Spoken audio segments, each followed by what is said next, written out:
The following is a presentation of Playfly Sports Properties.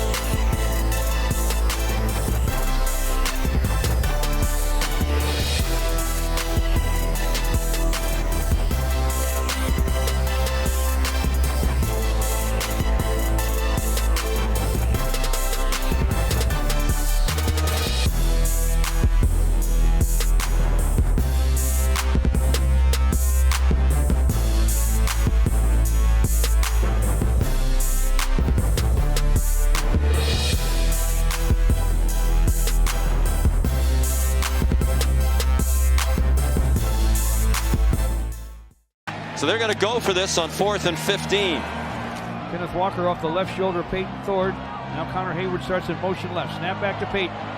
Here's the throw. To the end zone. Single coverage. And oh my goodness. For a touchdown by Jaden Reed. Jaden Reed's made some sensational plays this year.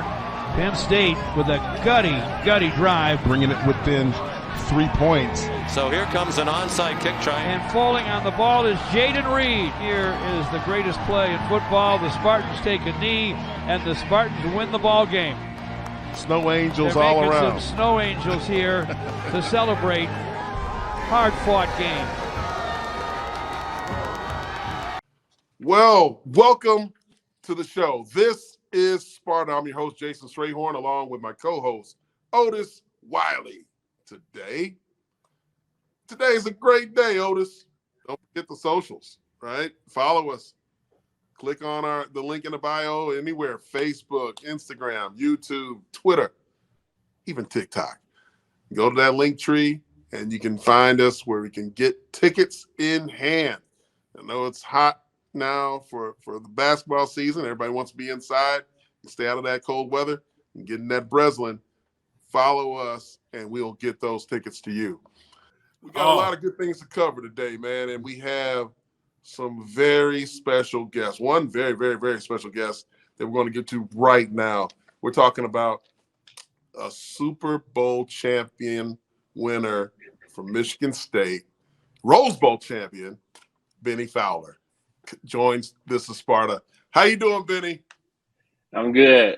Appreciate you guys for having me, man. It's always good to see you talk about a school that we love, the school that we love so much. And, it's just good to, be here with you guys and share in this good conversation. So I appreciate you guys for having me on the show. Oh, yeah. Bennie, how does it feel when people introduce you every time with Rose Bowl champ and Super Bowl champ? Like, does it get old, or you still kind of get like little goosebumps when they do the intro? I do get a lot of goosebumps when I hear the intro, just because it is it shows the blessings that I had in terms of the teams that I was on, the teammates that I had, the incredible moments that I was a part of as a player. So no, I get goosebumps every time. Man, it's an incredible feat, man. I don't know how many Spartans that we know that in history have both the Rose Bowl championship and a Super Bowl championship. There can't be that many. I'm not sure. There's one. Andre Rison, I believe. Look at these highlights right here, baby. Ooh, yeah, Andre Rison. That boy was getting it, boy. Look at him. Last game as a Spartan, man. It's incredible. These moments right here. Good quarterbacks, great defenses. Both the teams that I won championships on had the best defenses in the country or league that year. Yeah. And let's talk about, you caught the last touchdown pass of a Hall of Famer in Peyton Manning, man. Let's talk about. Also, we're gonna talk about that dance too, but let's talk about, man, just your relationship with the quarterbacks, in college, but then getting into the pros, and you play with some great quarterbacks. But talk about Peyton Manning himself. And just the pro he was, but also a great standout guy that we all know and love, what he's doing now. But just talk about your relationship with Peyton Manning. Man, Peyton is just one of the most incredible people that I've ever been around, one of the most incredible people teammates that you can have. I actually just saw him last Thursday. He was speaking at a YPO event at the stadium, and I was at that event, and it was just good to, when I'm in the same room as him, that, you know, not only that he acknowledges me, but he also acknowledges that I caught his last pass, and that, you know, we had an incredible relationship as teammates. And, you know, Peyton's 16 years older than I am. So it was incredible to play with a guy like that. And I'll never forget the first time that I actually walked into the facility after the draft, and as an undrafted free agent, you know, we all got there on the same day, and he came up and he introduced himself and said, "Hey, my name's Peyton, you know, super happy to have you here, and, you know, looking forward to working with you." I'm like, this guy is introducing himself, but that's how humble he is. Like, obviously I knew who he was, and everybody knows who he is if you're walking into an NFL locker room, but that just spoke to him as a person, and how he was raised, and the guy that, and the teammate that he was, and one of the best quarterbacks of all time, best quarterback that I definitely got a chance to see, and I've seen and played with a lot of them. So it was incredible to be around it. You know, it was crazy. You know, just because you got a chance to grow up and watch guys like that, and then you go out there and you're playing with them, you just get a front row seat to it every day. Talk about that a little bit, Benny. When you talk about Peyton Manning and his practices, those are legendary around the league and the circles of people who played with him. You know, how was it on a normal daily, like just a normal routine weekly practice with Peyton Manning running things? Yeah, it was a lot different compared to, well, I had Peyton my first couple of years in the league, and then when he left, and then I played with Eli Manning for 2 years, and then Drew Brees. So I've gotten a chance to see all of those quarterbacks and how they prepare. Peyton's practices are a little bit different because of how detailed, and his preparation is just like on another level. I would say Drew is the same way. Eli, definitely his preparation was up there, but I think, you know, Peyton was such a stickler on just like super, super small details. And before practice, we would have a walkthrough. And when I was playing with Peyton, we would have a walkthrough before the walkthrough. And that was what it was like to play with him. He was always on board. He was always talking about things and making sure people were up to speed. We had code words for code words just because of the TV copies.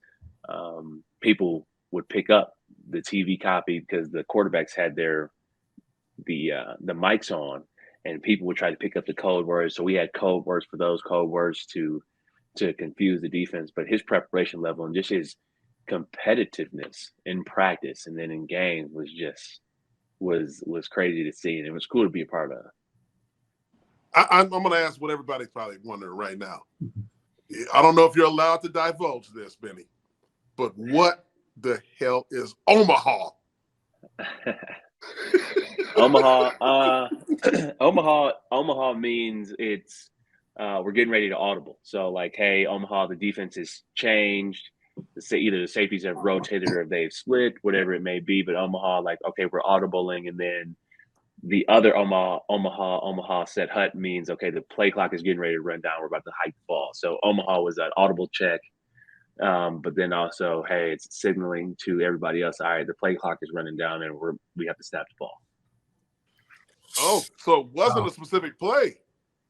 No. It was like our ice cream cadence. So we would line up, we go Omaha said hut. The defense would actually show what they're getting ready to be in. Blitzers would kind of show, and then we switch the play, or we keep the same play on, and then we hike the ball. And then the next Omaha was, okay, we're getting ready to snap the ball.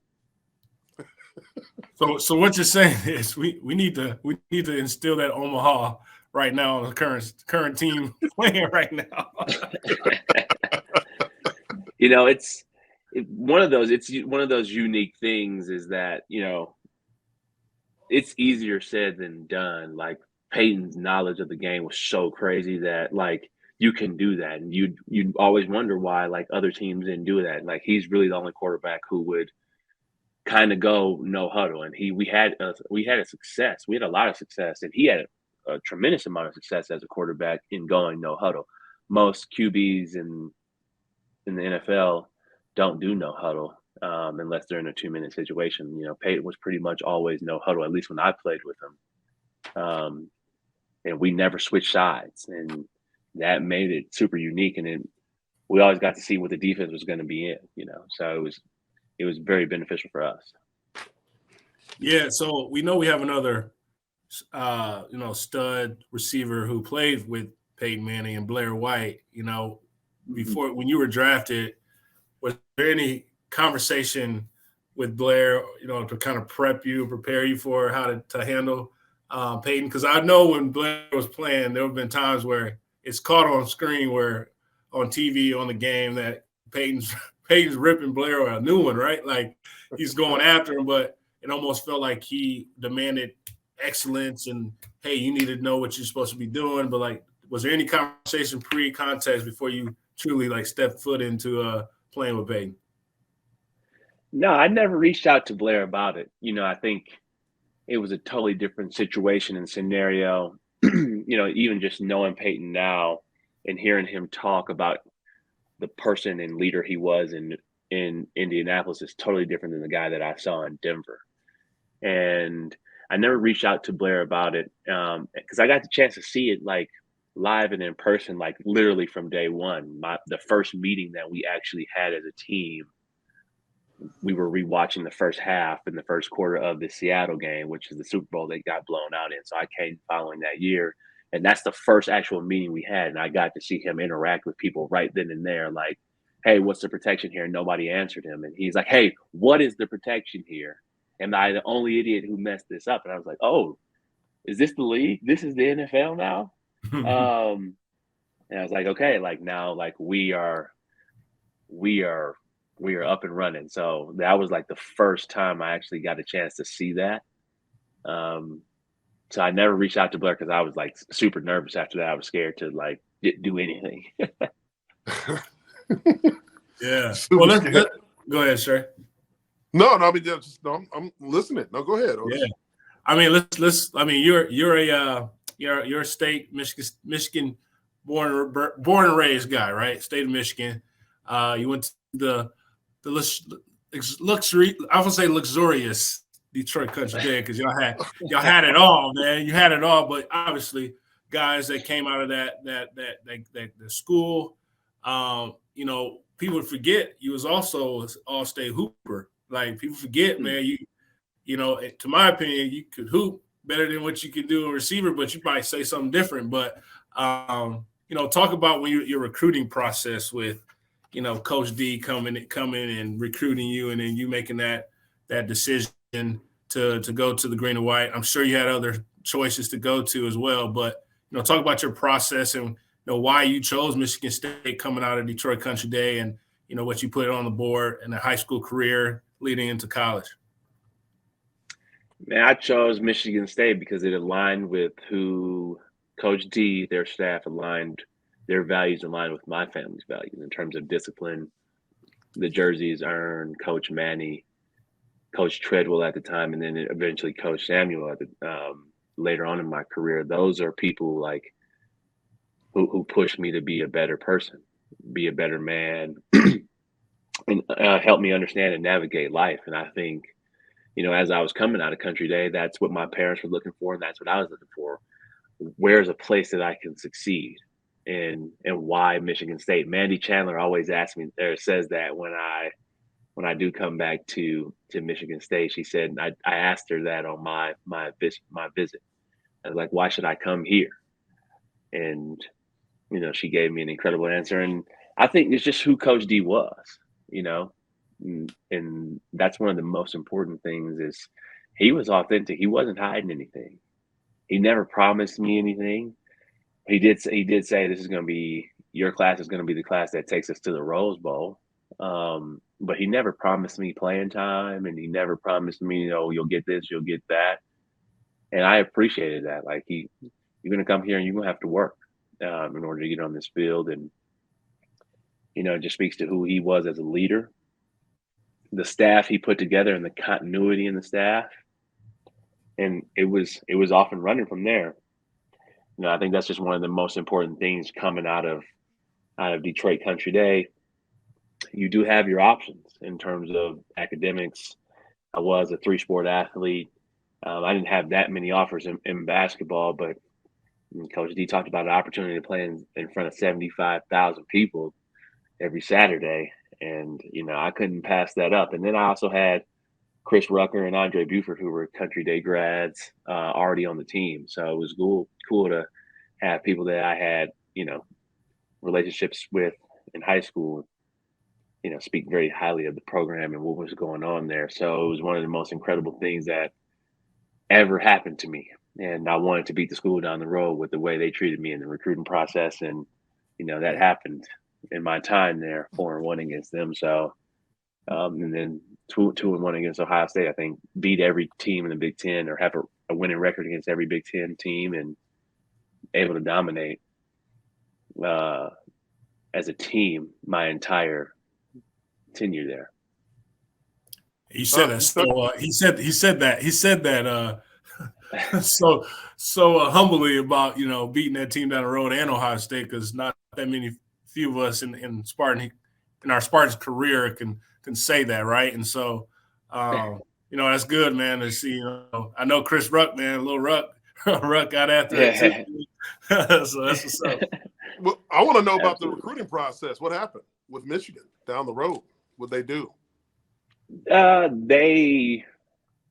I came to Michigan State camp and ran a 40, and Coach D said, he was going to call me tomorrow. I told him that I was visiting the school down the road, and he's going to call me in the morning. I ran a super fast 40. He offered Dana Dixon that day, Dana Duwork Dixon. He offered Dana that day, and then he said he was going to call me tomorrow, and he was going to offer me a scholarship, and he offered me a scholarship when I was on the way up there. And he said, hey, take your time.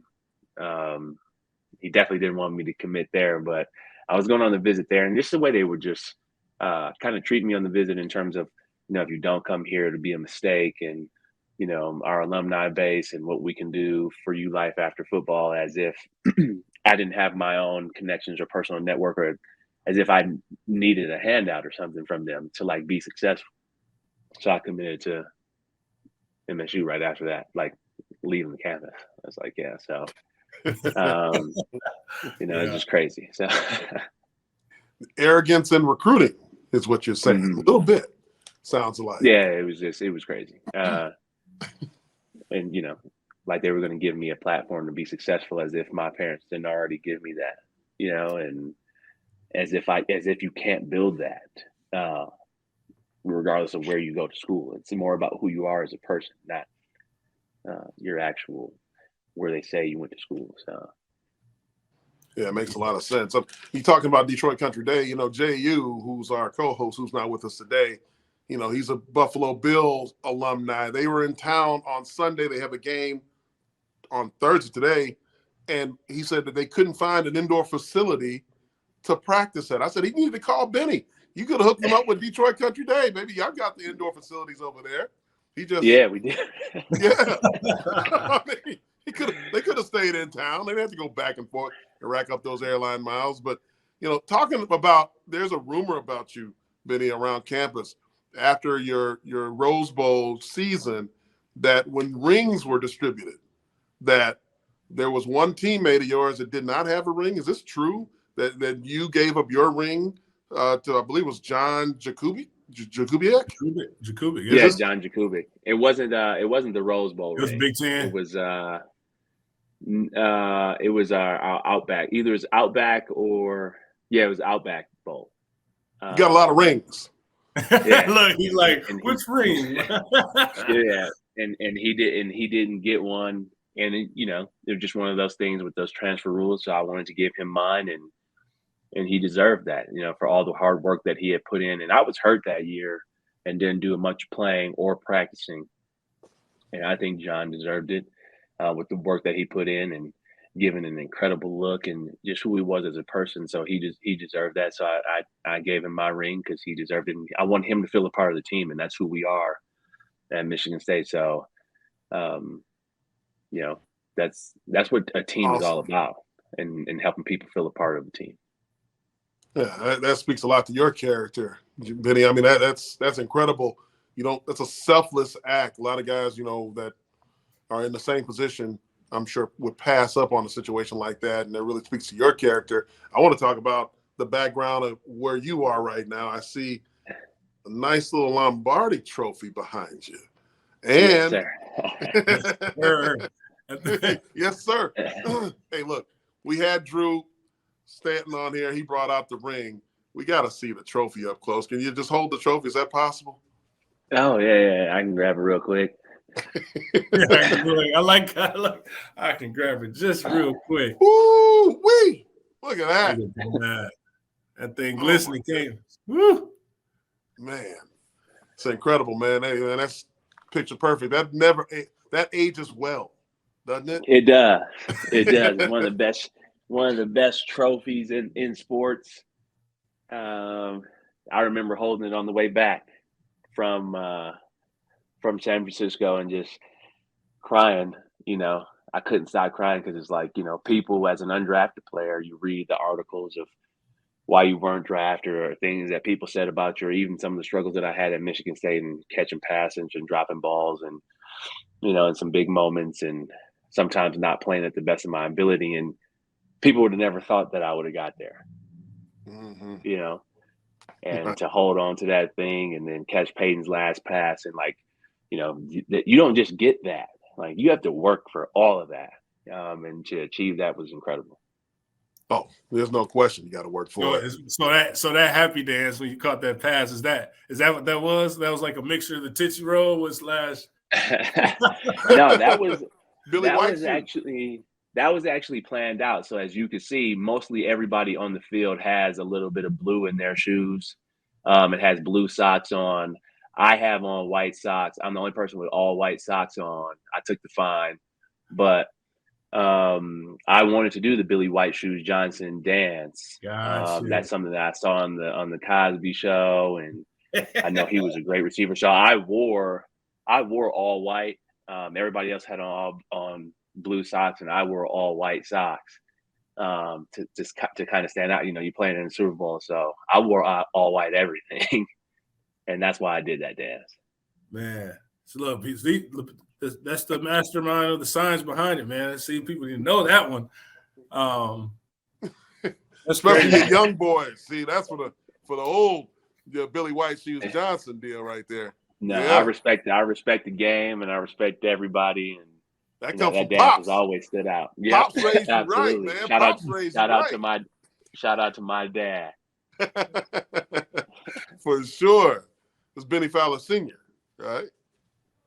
Junior. I'm the third. Oh, that's three. Yeah. Okay. Legacy. Yeah, I think so. This will be my last little thought question for you here, my man. But I was on the sideline broadcasting on the radio for the Rose Bowl. Stray was obviously color play-by-play up there in the booth, and being on that sideline I was in a different light because clearly I was this close to being a Rose Bowl, like playing in the Rose Bowl, and then fast forward, I remember that year where Coach D took that trip out there, and it was a site visit or it was vacation, but he wanted to go visit the Granddaddy of them all in the stadium in Pasadena. He did that video, and it was "You Will Be the Ones," right? And so we talked about this earlier in our podcast, early in the season, about, I guess, speaking it into fruition, into existence. And the mastermind of Coach D of he honestly and truly believed that you will be the ones playing in the 100th anniversary in that Rose Bowl. And that season was miraculous, right? We had some struggles in quarterback, and that was Connor Cook's little kind of coming out year, right? And gunslinging it. But the amount of joy and amount of feelings that came about in myself when we won that game in that fashion, that 4th and 1, but also seeing you take it to their secondary in the Stanford and just grinding it out, and you see those two highlights of you just that beautiful catch, and also running that. Oh, I thought you was gonna score on that one where you were trucking everybody, but beautiful hand out there with the catch, and then this one too where you take it past there. I thought you was gone, man, but I was running with you though, right? But on that 4th and 1 stop, Benny, and we knew we were winning the game. I remember after the game just running around trying to interview as many guys as I could, but kind of take us behind the scenes of like that glorious thing for not only for yourself and the team, but Spartan Nation is like putting football on the map where we already knew where we belong, but we always are like, we're always the us against the world type of team, but like we finally showed against everybody watching eyes that where we belong here. But talk about just you and that journey, ending it at the 100th year anniversary, winning the Rose Bowl championship. Because I know I have my own feelings. So talk about yours and how it propelled you for the league, man. Man, it was one of the most incredible days. Perfect day in terms of weather. Most perfect grass you could ever play on for people who were down there and walking on it. I mean, the grass was just incredible. But I think it was just there is no substitute for experience. You know, I was a first time starter the year before. We were having some struggles with Maxwell at QB. Le'Veon was incredible and Deion Sanders was incredible that year. But we gained a lot by losing those guys to the NFL because we had to figure out our own identity. And then you have a Jeremy Langford. We're trying to figure out the running back position at the beginning of the season. Jeremy Langford comes out of that. Connor Cook comes out as a QB. And as we hit our Big Ten stride after Youngstown State and a tough, close loss to Notre Dame, which, you know, we won't talk about those pass interference calls, but were insane. Terrible. You know, we started to gain our rhythm at Iowa. And that is really where I had a conversation with Coach D. And Coach D was like, man, this is your last year. Seniors have to have your best year, have to have their best year. And he's like, you need to go out there and cut it loose. Because I was playing super uptight. I was having these incredible training camps.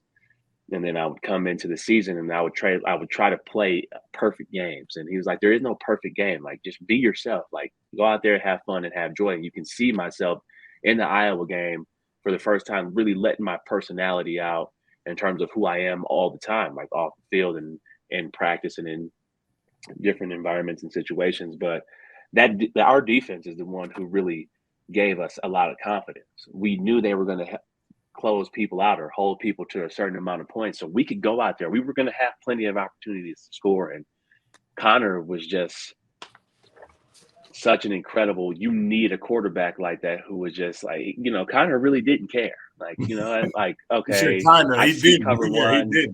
He didn't. You know, if Connor sees cover one, he's checking the play. And you don't have many quarterbacks who are, you know, you have a quarterback, you know, who's going to do things by the book. But Connor's like, oh, cover one? Like, I'm throwing it up. Like, or I'm going to run, or I'm going to throw this. Like, you know, look at this play right here against Illinois where he rolls out. Oh, got to make a play. You know, not necessarily the right throw, but, you know, we had a lot of luck on our side. And if I'm correct, this is the most dominant team in Big Ten history in terms of winning every Big Ten game by 10 or more points. I mean, we won every Big Ten game by double digits. So I think, you know, that's what that spoke to. And you could see us all having fun and handshakes and different things. And Coach Shalen probably telling Connor, like, hey, like, what was that? But, right. I mean, it was, you know, 3rd and 25 too. Like, think about that. Like, that was Coach D talking about, we will be the ones. I think that was incredible. We lost a lot of close games. We weren't a bad team, but we lost a lot of close games the year before. And you have to go through those tough times. And sometimes, you know, those beautiful things grow in the dark. And we had a lot of tough conversations, and we had to do a lot of work personally on ourselves and then as a team, and caught that rhythm. And that propelled Tony Lippett.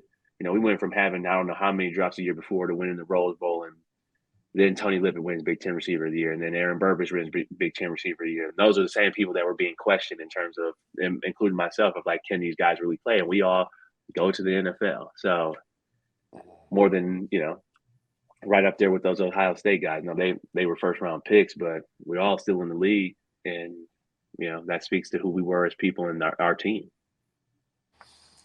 Talk about that Notre Dame game, when you said that we won't talk about the calls, to me and a lot of people watching, I know that team was good enough, should have been the national championship team for Michigan State. When you look at the overall body of work in 2013 going into that 14 Rose Bowl, if there was a playoff, which there was not at that time, I like the odds that you guys had against Florida State team led by Jameis Winston. I think he was a freshman at that time, right? Yeah. Jameis, I think, won the Heisman that year. And Jameis was one of my quarterbacks in New Orleans when I played, and we talk about that. And with the way our defense stacked up and then the way and the rhythm that we had on offense, I think we would have won. I think we would have won the national championship that year. But at the same time, saying that, like, it would have been perfect for the college football playoff. I don't think if we needed the Notre Dame game to bring us together. So, like, we needed the loss. I won't say that we didn't need the loss. I didn't say because that brought a lot of tough conversations in who we needed to be offensively in our offensive scheme and our identity. So we needed that loss. I think that helped propel us forward.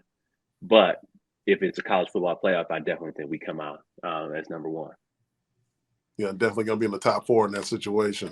Man, we have a lot of fun here. I know people love to hear from you, Benny. I mean, you have a lot of the knowledge and experience from Michigan State all the way into the NFL, especially winning a Super Bowl with Peyton Manning. You know, right now what we need to do is break down the Penn State game that's coming up. Do you have time to help us out with that? Take a look at this guy. You know, and what we're going to do is also bring on our resident expert for Penn State in Pete Manez. What's going on? How you doing, Pete? I'm doing great. Than's for having me on. Yeah, What's Pete up, Pete? spent last 3 years over in Happy Valley. Yeah, for sure. Great experience over there. Yeah, little known fact that you know, what you see in our shows and our content and our creations and creative has been led by Pete himself, man. And so, you know, we want to give him some time to, you know, he's already shining behind the scenes, but this is his debut with us and discussing, you know, insider look of the Nittany Lions. And we've all had a pleasure of playing against that team. And, you know, people don't know about this rivalry that, you know, it is a trophy rivalry game when we call it the Land Grant Trophy. And here's some facts, man, about, you know, the trophy itself. So Penn State joined the Big Ten in 1993. So you always probably think that Penn State's always been in the Big Ten, but that has not been the case. And when they did join, it was an immediate rivalry, and only because there's only 2 land-grant universities at the time in the Big Ten, where the oldest land-grant agriculture schools in the nation. So why not make it a rivalry trophy from a university standpoint? So on the gridiron, George Perlis, actually, late great George Perlis, designed this trophy. So little known fact, I don't know if you knew that, Stray. But I know. I mean, Coach Perlis, man, he was a man of many talents. But Pete, talk about obviously being there at Penn State. Happy Valley is one of the best venues to play at. And we're always playing them when it's either blizzard, freezing cold, freezing rain. It's never sunshine. And that's both sides when they come to East Lansing as well. But talk about just the full atmosphere of Penn State and what that football environment does for opposing fans and teams coming in there. Yeah, thanks, Otis. I think you hit the nail on the head with the environment. You know, if it's not the best, it's one of the best in the country. And the whiteout game especially is one that is on a lot of sports fans' bucket list for a reason. It's one of the best shows in college sports, and that reputation is well-deserved after having seen that for a couple years over the past few. And, I think a lot of that fan base is due to its location in the state. It's centered between Philadelphia and Pittsburgh, and it provides a big area for fans to be able to go get there and have a great experience. The tailgate scene is incredible as well, and they know how to do college football, that's for sure, and it makes a tough environment for teams to travel to. It sure does. You know what, Pete? You know, I know you know a lot of these players very well since you were running the marketing department there just a year ago. And what we want to do is show some highlights and stuff and get Benny's opinion on these players that we're going to be facing in a few days when the Spartans travel to Happy Valley College Station in Pennsylvania. And so we're going to break down the game day summary with statistics brought to you by IHOP. 'Twas a wintry day, and at IHOP quite soon, hot cinnamon apples would be coaxed with a spoon on the fluffiest French toast with red currants on top. We wish you a happy holiday, only at IHOP. New Ginger Snap Apple French Toast, part of our new holiday menu. Try all 3 flavors. But yeah, for Penn State, let's start on the offensive side. They've got a lot of great skill players at the quarterback position. They start Sean Clifford, who's a 6th-year senior. This is actually the guy was playing when I played. Yeah, unbelievable. Pre-COVID quarterback. You can't say that very often anymore. This is actually his 4th year starting. He's holding off a true freshman quarterback, Drew Aller, who was one of the top QB recruits coming out of Ohio last year. Penn State was able to get him over Ohio State. He'll be someone to look out for. Hopefully not in this game in terms of I hope that we don't have to see him, but we'll definitely be seeing him over the next few years. But as well at the running back position, they are trotting out 2 stud freshman running backs. So they have Nick Singleton and Katron Allen, which I'll show you guys a few highlights of that. Actually, Nick Singleton last week had a kickoff return touchdown against Rutgers. Someone that has incredible speed coming out as a true freshman. I don't think you would typically expect to see this, but he put on the burners in this one. He reminds Bennie, you of Bennie, that running back. you returned some kicks, Bennie. And what do you think about their speed right here?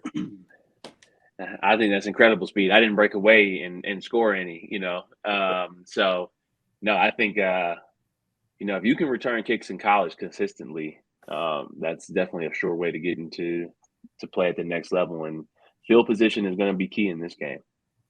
Yeah, and you look at, he's a true freshman with the vision, playing at the aggressive abandon, man. Yeah, that's a freshman. Yeah, give him a couple of years.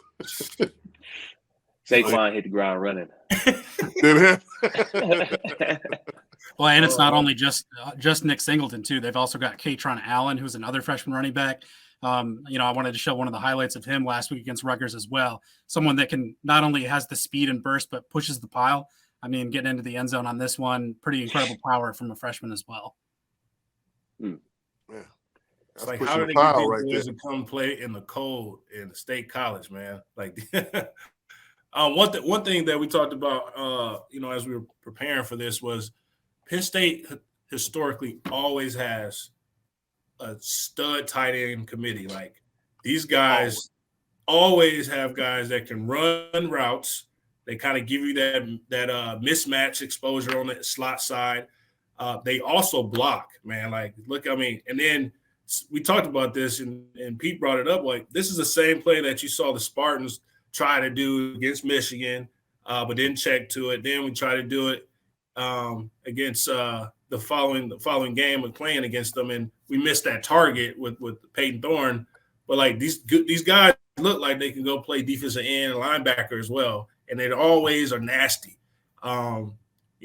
Stray, you played against some studs on the Penn State side as well. Talk about your experience when you played against the Nittany Lions.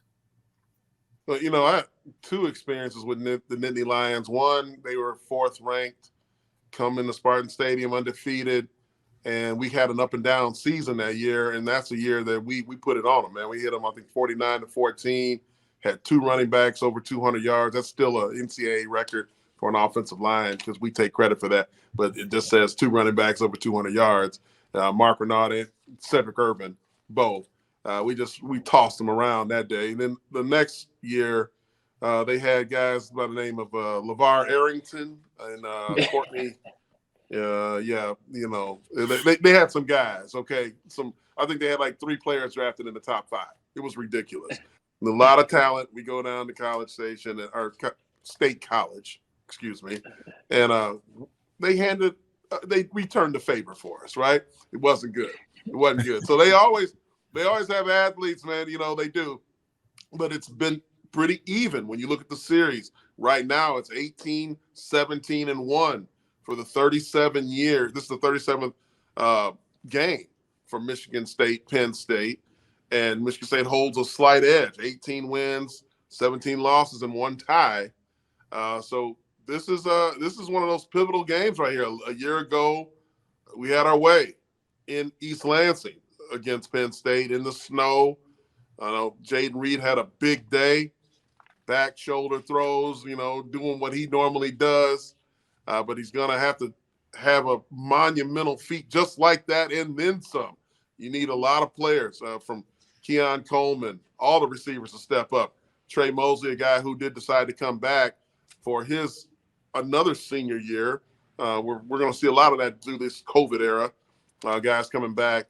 And we just need to be able to run the ball. As we said before, it's got to be a complementary game. We cannot have what happened in Indiana happen again. I think to Benny's point, sometimes losing can bring you together. Michigan State's had some losses, and you just had a really bad loss a week ago against Indiana. So we look forward to them having a more complementary football where offense and defense combines with special teams in this one, because you're going to need all three phases to come out of there with a W. Yeah, I'm interested in Benny's breakdown on the receiving core. I know you're watching, and I know you're seeing it, but like, talk to us, man, about what you're seeing out there on the field with those guys, and what is it going to take for us to go to State College and get a dub? Because clearly we want to go to bowl game, we want to get the postseason. Yeah. That's what it's about. What's about, having these guys enjoy those experiences. But talk about what do you think we need to do in order to go to State College and win this game? I think we need to play complementary football. I think our receivers need to be special, which they have the talent to be. Keon Coleman, Jaden Reed, Trey Mosley, incredible talent. Trey Mosley reminds me a lot of BJ Cunningham in terms of he's not dropping any passes, just super strong hands and super consistent.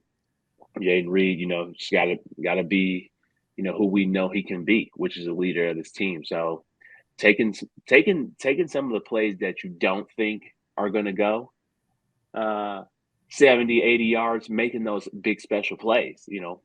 Players in this type of game got to be special.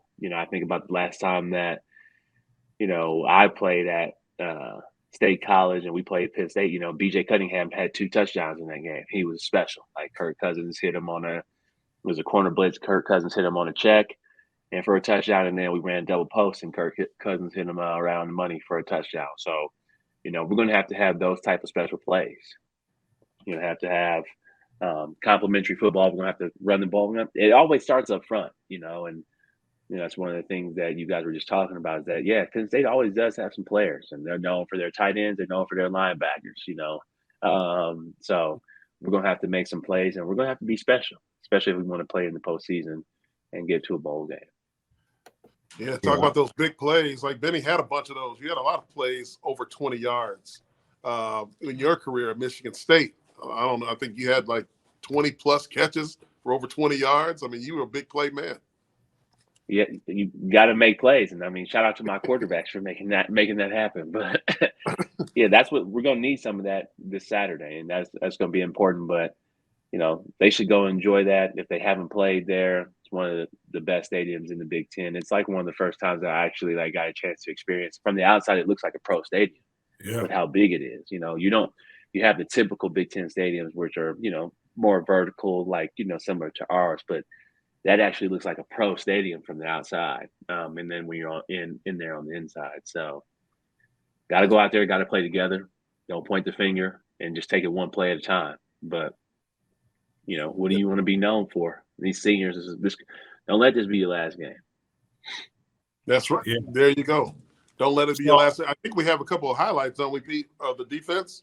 Yeah, absolutely. They had a couple of big plays in this past game against Rutgers. The first one with a fumble recovery for a touchdown. And then we'll get to see one of their defensive playmakers in the next one as well. Man, just a scoop and score touchdown there after the big hit. Man, poor Rutgers, man. They compete, man, that first quarter, and then it just falls apart. But, look at that pressure, man. Like that's what I won't say fear, but for us in our offensive line, you see Jahir Brown, safety, who is their main playmaker on the defensive side, but also they got a guy who's a legacy in Joey Porter Jr. Our great Pittsburgh Hall of Famer Joey Porter, linebacker / DN. He's probably it's in his DNA. Just see ball, eat ball, right? See ball, eat ball, but ball hard. But I wanted Pete to play what everybody knows when we go to State College and they play this sound every chance. Oh man, nightmare. Oh man, always a first down. It's always the third down. If it's a turnover, it goes like during time. It's just so much. They love that. They love that, right? They love that. They love it. Contract incentives for how many times you play it as a marketing member. You know. Yeah. Got to do that 40 times. Yeah. Seriously, I'm just kidding around, but we do play it a lot. Tell us the truth, Pete. That's really what's going on. No, I bet they average 50 line orders at football, something like that. It's a lot. Oh my God. You know what? That's equivalent to when we used to do the Spartan 300. You know, what is your profession? Yeah. Yeah, man. Yeah. Yeah. Oh, we had a bad experience at State College, man. This is before the Big Ten Championship was created, where you go down in Indianapolis and play. And, this is Coach D's second year. So, like, after your first year coming and taking over a program, we become bowl eligible. We beat Penn State to win to go to the Champs Bowl. Fast forward the next year, we're in the same position, but actually in better position, where if we do win this game, which was the Big Ten Championship with us and Penn State, that winner goes to the Rose Bowl. And we've never been in that place, never been in that situation. And, I look back on it as like we fumbled that, right? We fumbled that opportunity, but you just never knew how to really understand the opportunity unless you went through it. I remember it was blizzard. It was snowing pregame. You had all the people with the leaf blowers blowing the lines on the field to see to make sure the refs could see and spot the ball. And I remember the first play or even the second series, man, where we got gassed. Obviously, me being on the defensive side, got gassed for like a streak.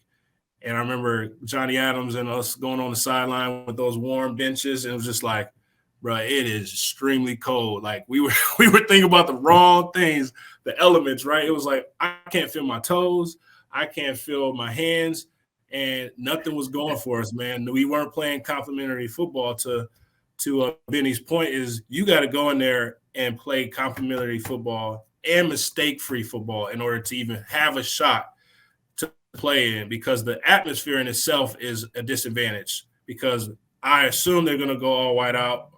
You're going to see all the terrible towels going. You're going to see that mascot running up and down the field.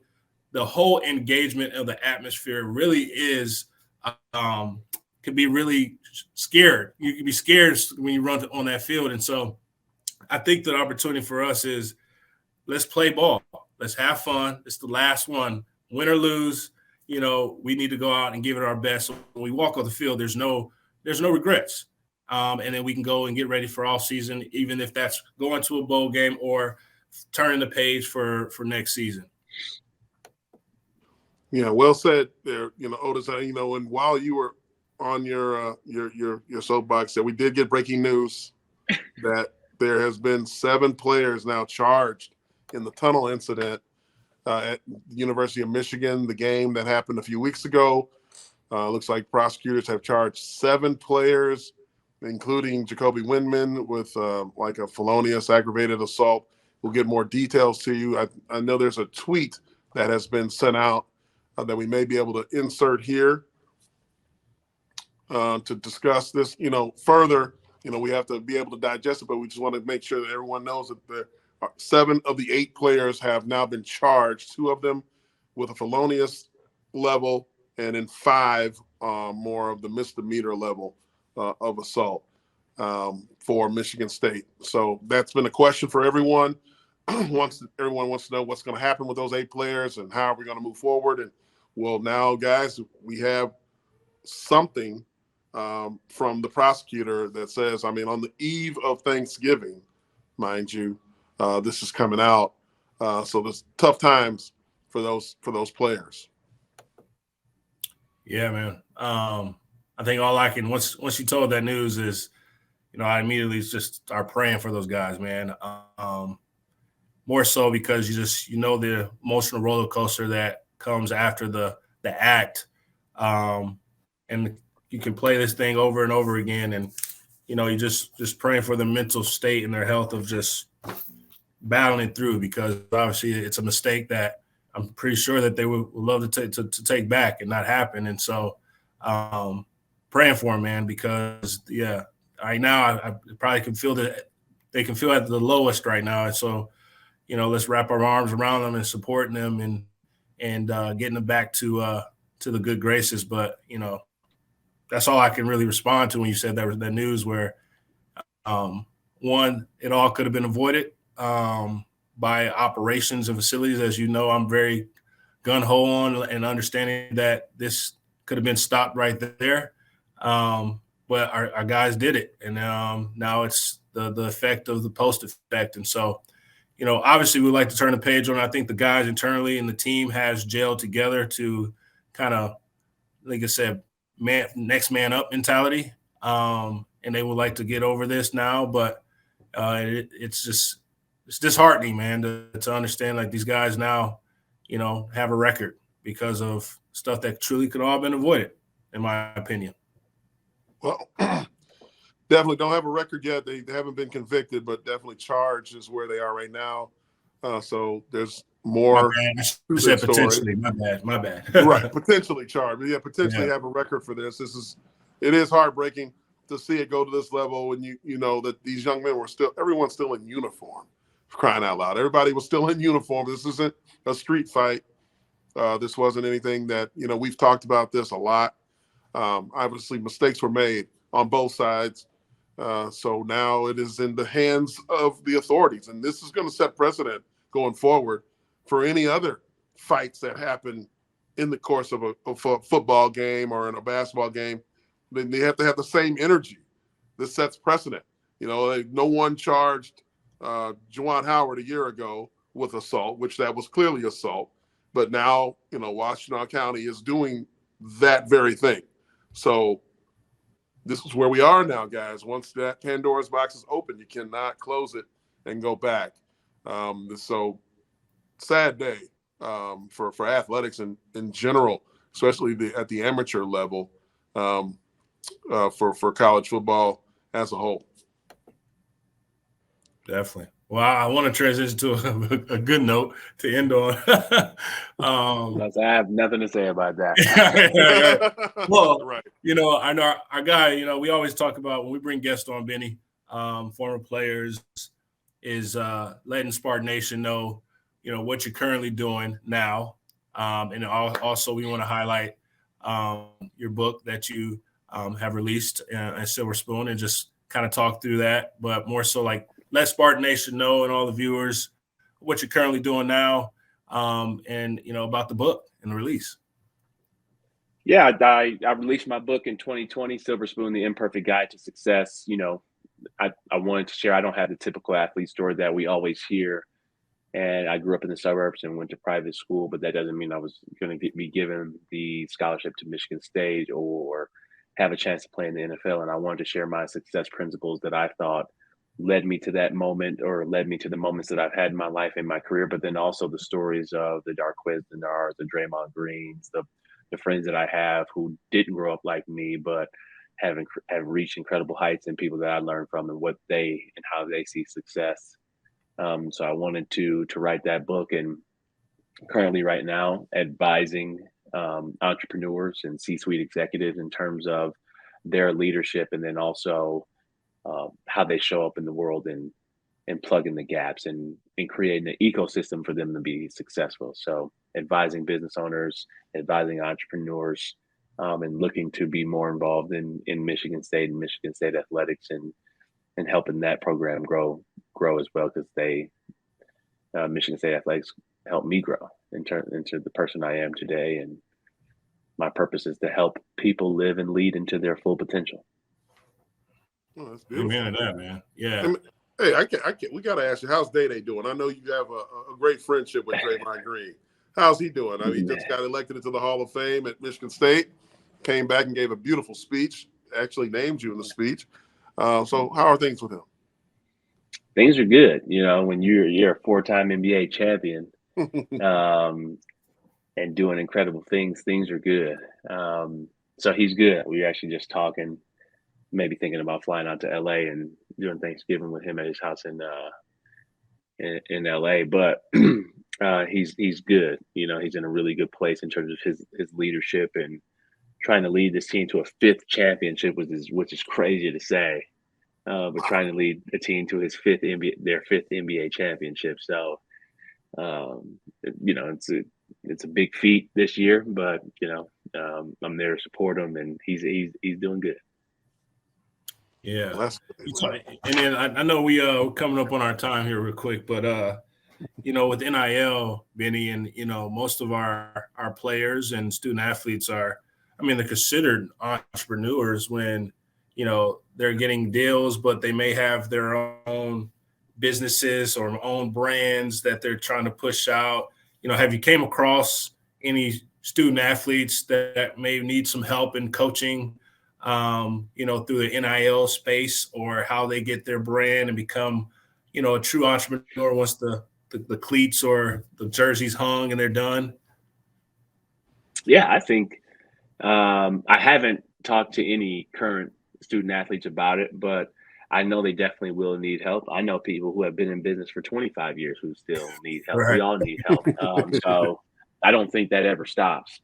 And I heard Peyton actually say that last week in the keynote that he was given. He said the moment you stop getting coaches, the moment you stop getting better. He still has a coach when he was in the league, and even in 18 years in the league, he went back to the same coach, and somebody who keeps you honest, keeps you and guides you in the right direction. They're not coaches, aren't always telling you what to do, but they're just guiding you in the right direction. So I think people always need coaches around, whether it's financial planning, whether it's your brand, whether it's just navigating a new business. You have to have those coaches and advisors and create that for yourself. Absolutely, man.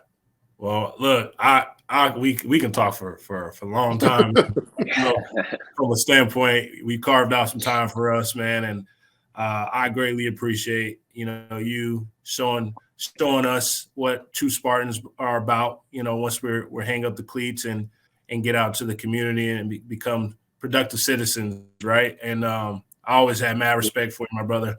Appreciate it. In there. Just know, man, I always talk trash, man. I'll check you off the line anytime, right? No. You can't hit what you can't see. You can't hit what you can't see. We can still get out there. That would have been a lot of fun. That would have been fun for sure. Yeah. But no, I always love joking with you, man. We always joked about it. But every time I saw you, I was like, hey, man, let's go, line them up, all right? Let's go. Right. Hey, I can get open in the phone booth.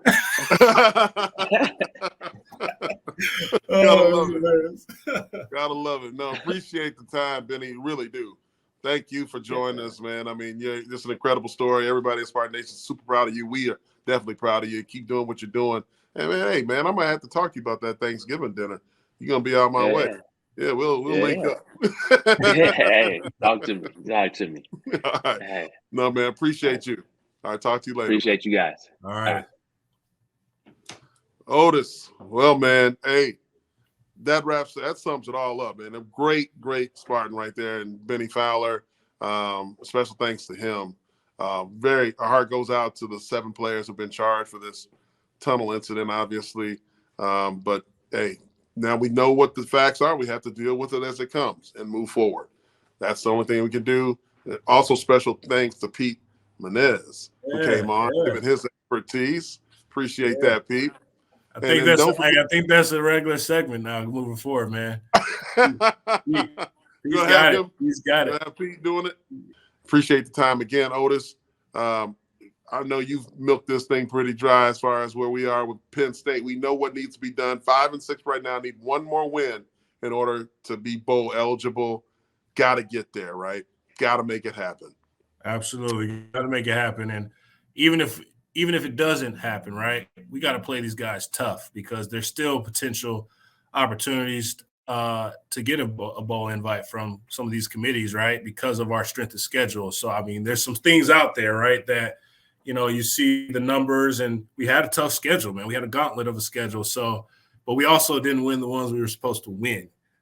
So that's we just, Yeah, that's the tough part. But, want to plug our men's and women's basketball team who are at the PK tournament in Oregon. You'll see the men's basketball Bill team. Knight Invitational. Bill Knight Invitational. So we played late. If you're on the Eastern Standard Time, we play at 10:30 on Thursday tomorrow. Or tonight. It'll be tonight after this show. So you're waking up from your food coma right about now. Absolutely. You just watched Stray and Otis and Bennie Fowler, a legend, with Pete Menez making his debut. Now it's time to go get some leftovers. And watch the Spartans out there. Nice little cocktail, ice cold beverage, right? Of your choice. There you go. Or some eggnog. Be responsible. Be responsible. Yeah, no drinking and driving. Absolutely. We'll talk about those lines another time. All right. That'll put a bow on this show. For Otis Wiley, I'm Jason Strayhorn. This is Sparta. Have a good night. God bless, and go green. Go white.